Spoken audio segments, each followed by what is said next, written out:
جھوٹ کبھی کبھی اتنی کنوکشن سے بولا جاتا ہے نا کہ آپ کو 0% جو ہے وہ آگے سے شک رہ جاتا ہے کہ یار یہ بندہ جھوٹ بول رہا ہے. آپ کو کوئی وجہ نہیں چھوڑی جاتی یہ ماننے کے لیے کہ یار یہ جھوٹ ہو سکتا ہے. اتنی کنوکشن سے اگر جھوٹ بولا جائے، اور جھوٹ بولنے والے اکثر یہ کام کرتے ہیں. السلام علیکم، میرا نام زہر ہے اور آج ہم یوسف علیہ السلام سیریز کا پارٹ 8 کور کرنے جا رہے ہیں. لاسٹ ویڈیو میں ہم نے دیکھا تھا کہ کس طرح سے یوسف علیہ السلام کے بھائیوں نے اپنے والد کے پاس آ کے ان کو ایموشنل مینیپولیٹ کرنے کی کوشش کری تھی، اور جس حد تک وہ گئے تھے ایموشنل مینیپولیشن میں کہ کسی طرح اپنے والد کو کنونس کر سکیں. اور جھوٹ بولنے کی انتہا ہم نے دیکھی تھی کہ کس طرح سے شاطر لوگ اور وہ لوگ جو برا ارادہ رکھتے ہیں وہ کس طرح سے آپ کو بیوقوف بنا سکتے ہیں یا آپ کو مینیپولیٹ کرنے کی کوشش کر سکتے ہیں. آج کی جو ویڈیو ہے اس کے اندر ہم نے ڈسکس کرنا ہے کہ ان کے والد نے پھر آگے سے کیا جواب دیا اور ان کی ایموشنل مینیپولیشن کا ان کے والد پہ کیا اثر پڑا. تو وہ آج ہم ڈسکس کریں گے. میں آیت پڑھ لیتا ہوں. بسم اللہ الرحمن الرحیم. قال انی لیحزننی ان تذهبوا به واخاف ان یاکلہ الذئب وانتم عنہ غافلون. اس کے اندر جو ترجمہ بنے گا وہ یہ بنے گا کہ ان کے والد نے کہا کہ یہ چیز مجھے اداس کر رہی ہے کہ تم اسے لے جاؤ گے، یعنی کہ یوسف کو لے جاؤ گے، اور ایک بھیڑیا اس کو کھا جائے گا جبکہ تم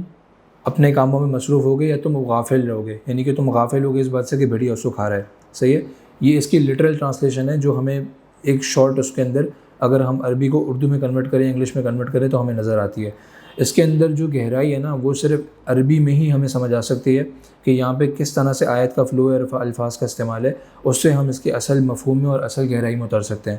اس کے اندر بہت سارے سوالات اٹھتے ہیں. اچھا، جب ہم یوسف علیہ السلام کا قصہ پڑھ رہے ہیں تو بار بار ہمیں پیچھے جا کے وہ ریمائنڈر لینا ہے کہ جب اللہ تعالیٰ کہہ رہے ہیں کہ یہ سب سے خوبصورت قصہ ہے، اور دوسرا ریمائنڈر کہ اس کے اندر نشانیاں ہیں سوال پوچھنے والوں کے لیے، یا وہ لوگ جن کے ذہن میں سوال ابھریں گے ان کو اصل اس کی نشانیاں ملیں گی. ہمیں بار بار اپنے آپ کو وہ چیز یاد دلانی ہے اگر ہم صحیح معنوں میں اس سے فائدہ اٹھانا چاہتے ہیں. اچھا، اس کے ترجمے سے ہمیں کوئی خاص انڈیکیشن نظر نہیں آ رہی، لیکن سوال بہت سارے اٹھ رہے ہیں. سوال ایک تو پہلے یہ اٹھتا ہے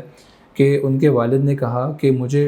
اداسی ہے اس بات کی کہ تم اسے اپنے ساتھ لے جاؤ گے. سمجھنے والی بات یہ ہے کہ انسان کو اداسی کب ہوتی ہے. اس کے اندر جو لٹرلی میننگ استعمال ہوا ہے نا وہ اداسی ہے، سیڈنس. اس کا مطلب یہ ہے کہ وہ کسی ایسی چیز سے ڈر رہے ہیں جو کہ آلریڈی ہو چکی ہے. اداسی انسان کو جب ہوتی ہے جب کوئی چیز ہو چکی ہو، کوئی ایونٹ ہو چکا ہو، اداسی اس پہ ہوتی ہے. جو ایونٹ ہونے والا ہے اگر اس کے بارے میں آپ شور نہیں بھی ہو یا آپ کو یقین نہیں بھی ہے تو اس کے بارے میں ڈر ہوتا ہے، اداسی نہیں ہوتی. تو یہ بات دیکھنے والی ہے کہ یہاں پہ اداسی کا لفظ استعمال ہوا ہے، ڈر کا لفظ استعمال نہیں ہوا. لیکن اس کے چند لفظوں کے بعد ڈر کا استعمال بھی ہوا ہے جب بھیڑیا کی بات ہو رہی ہے کہ بھیڑیا ان کو کھا جائے گا یا بھیڑیا ان کو نقصان پہنچا دے گا یا ان کو مار دے گا، اس کا ان کو ڈر ہے. صحیح ہے، یہاں جب کہ تم غافلوں میں سے ہوگے، یعنی کہ تمہارے علم میں نہیں ہوگا. تو اس کے اندر سوال بہت سارے اٹھ رہے ہیں. پہلی بات تو یہ کہ ان کو کیسے پتا کہ بھیڑیا کھا جائے گا، جبکہ ہم دیکھیں گے آگے جب ان کے بھائیوں نے آ کے ڈرامہ کیا تھا کہ یوسف کو بھیڑیا کھا گیا، تو یعقوب علیہ السلام کو پہلے سے کس طرح پتا کہ آگے سے وہ یہی بہانہ بنانے والے ہیں یا ان کو نقصان پہنچا دیں گے. جبکہ ہم دیکھ رہے ہیں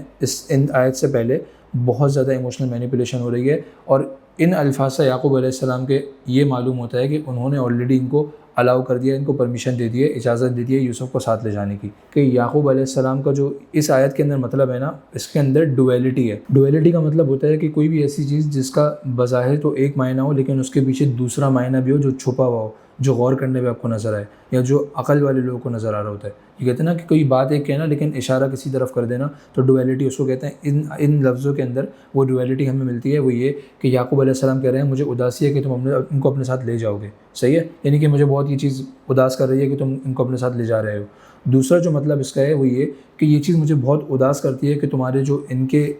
ساتھ ان کے متعلق جو تمہارے خیالات ہیں، جو برے اور نقصان پہنچانے والے اور نفرت والے خیالات ہیں، مجھے وہ بہت اداس کرتے ہیں. اس کا ایک مقصد یہ بھی ہے کہ تم ان کو لے جانا چاہتے ہو، مجھ سے دور لے جانا چاہتے ہو. یہ چیز ظاہر ہے وہ اللہ کے نبی ہیں اور ان کو بہت اچھی طرح پتہ ہے کہ ان کے بچوں کی کیا تھنکنگ ہے اور ایک دوسرے کے متعلق ان کے کیا خیالات ہیں، کیا ان کا بانڈ ہے آپس میں، وہ ان کو بہت اچھے سے پتہ ہے. اور یہ ملٹیپل ٹائمز ہم دیکھ چکے ہیں ان سے پہلے والی آیت کے اندر. تو اس اداسی کا وہ اظہار کر رہے ہیں کہ پتہ نہیں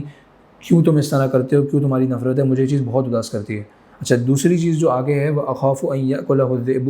مجھے اس چیز کا ڈر ہے کہ ان کو بھیڑیا کھا جائے گا. اس کا لٹرل میننگ جو اصل معنی ہے نا وہ تو ہمیں نظر آ رہا ہے کہ شاید وہ اصل بھیڑیے کی بات کر رہے ہیں جو ان کو کھا جائے گا، لیکن اس کے اندر بھی ڈویلٹی ہے. ڈویلٹی یعنی کہ اس کا جو چھپا ہوا ہڈن میننگ ہے وہ یہ کہ کوئی بھیڑیے نما انسان یا تم میں سے ہی کوئی جو نقصان پہنچانا چاہتا ہے، تم میں سے ہی کوئی بھیڑیا بن جائے گا اپنی نفرت کے اندر اور ان کو نقصان پہنچا دے گا۔ اس کے اندر جو لفظ ذئب استعمال ہوا ہے نا، اس کا اردو میں تو خیر اتنا کوئی خاص ہم ڈفرینس والا مطلب نہیں نکال سکتے، لیکن انگلش کے اندر جو اس کا میننگ نکلتا ہے نا وہ یہ کہ دا ولف۔ دا ولف کا مطلب ہوتا ہے کہ آپ کسی چیز کی طرف اشارہ کر رہے ہو جس کے اندر ولف والی کوالٹیز ہوں۔ اگر نارمل بھیڑیے کی بات ہوتی ہے نا تو یہاں پہ اے ولف آتا، یعنی کہ اے ولف ول ایٹ ہیم یا ا ولف ول ایٹ ہیم، لیکن یہاں پہ دا ولف آیا نا تو اس کا مطلب صرف اس جانور کی طرف اشارہ نہیں ہے، اصل میں جو ہے وہ اس کی کوالٹیز کی طرف اشارہ ہے کہ اس لیول پہ تم نقصان پہنچا دو گے جو وانتم عنہ غافلون ہے۔ اس سے بھی ہمیں سپورٹ مل رہی ہے اس ڈویلٹی کی طرف کہ جب کہ تم غافل رہو گے۔ اس کا تو نارمل میننگ یہ نکل رہا ہے کہ بھیڑیا ان کو کھا رہا ہے، تم اپنے کاموں میں مصروف ہو اور تمہیں پتہ نہیں ہے جب تم آؤ گے تو ان کو کھا چکا ہوگا، تم اس سارے پروسیس میں غافل تھے، یعنی کہ تمہارے علم میں نہیں تھا۔ دوسرا جو معنی نکلتا ہے وہ یہ نکلتا ہے، وہ یہ کہہ رہے ہیں کہ تمہیں کوئی اندازہ نہیں کہ تم کس کو نقصان پہنچانے جا رہے ہو یا یہ ہیں کون، ان کی پرسنالٹی کیا ہے۔ تو یہ مطلب ادھر سے نکلتا ہے، اور اس کے اندر اور بہت ساری گہرائیاں ہیں۔ سب سے بڑی چیز دیکھنے والی یہ ہے کہ جو ایموشنل مینیپولیشن ہے نا وہ اس لیول پہ خطرناک ہو سکتی ہے کہ ایک نبی جو بہت حکمت جن کے پاس ہوتی ہے، اللہ کے نبی ہونے کے باوجود وہ اس ایموشنل مینیپولیشن کے سرکل میں کسی حد تک آ گئے ہیں کہ وہ اپنے بیٹے کو جانے کے لیے مجبور ہو گئے ہیں، اجازت دے دی ہے۔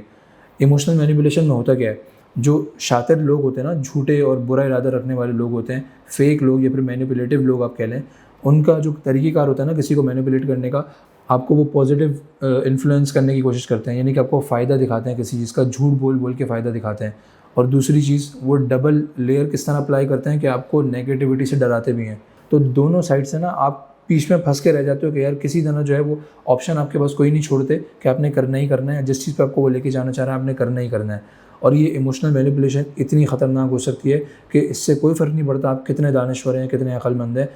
ایون اللہ کے نبی ہونے کے باوجود ہمیں یا ظاہر ہے وہ یہاں پہ قرآن کے اندر نہیں ہے کہ انہوں نے کہا اچھا ٹھیک ہے یوسف کو لے جاؤ، اچھا یہ بھی نہیں کہہ سکتے کہ وہ فورسفلی لے کے جا رہے ہیں، کیونکہ اس سے پہلے ہم نے دیکھا ہے کہ وہ کس لیول پہ کنونس کرنے کی کوشش کر رہے ہیں۔ اگر ان کے پاس فورسفلی جانے کی پاور ہوتی تو وہ بہت پہلے لے جا چکے ہوتے، بہت پہلے یہ کام کر چکے ہوتے جو وہ کرنا چاہ رہے ہیں۔ تو ان آیت سے ہمیں جو یہاں پہ سیکھ مل رہی ہے وہ یہ کہ چاہے ہم کتنے بھی دانشور ہوں، کتنے بھی عقل مند ہوں، لیکن جب ایموشنل مینیپولیشن ہمارے ساتھ ہوتی ہے، ہماری زندگی میں اس طرح کے بہت سارے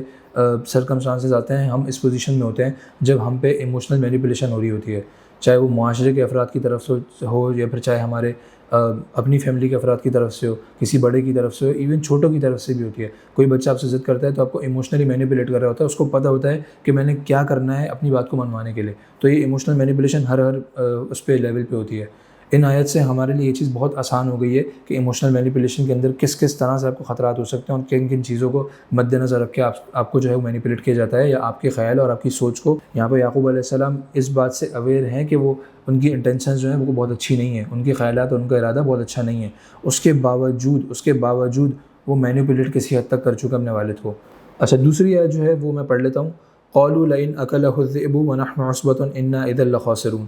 اچھا اس کا ترجمہ جو بنے گا وہ یہ کہ ان کے بھائیوں نے کہا اگر ان کو بھیڑیا کھا گیا باوجود اس کے کہ ہمارے ساتھ ہیں اور ہم اتنا اسٹرانگ گروپ ہیں تو ہم بالکل ہی لوزرز میں سے ہوں گے یا بالکل ہی ہم خسارے کے اندر ہوں گے۔ اچھا وہ بتانے کی آپ کوشش کر رہے ہیں اس آیت کا جو وہ ہے نا فلو، ایک طرح سے اس کے اندر بھی ڈویلٹی ہے۔ ڈویلٹی کیا کہ وہ بتانا کچھ چاہ رہا ہے لیکن ان کے الفاظ کچھ اور بتا رہے ہیں۔ ان کے الفاظ کیا بتا رہے ہیں کہ ان کو بھیڑیا کھائے گا، ہمارے ہوتے ہوئے بھیڑیا کھائے گا، یعنی کہ بھیڑیے کی ضرورت نہیں ہے، ہم ہیں نا، ہم نقصان پہنچانے کے لیے کافی ہیں نا، ہم بھیڑیے ہیں نا، ہماری ضرورت بھیڑیے کی ضرورت کیا ہے۔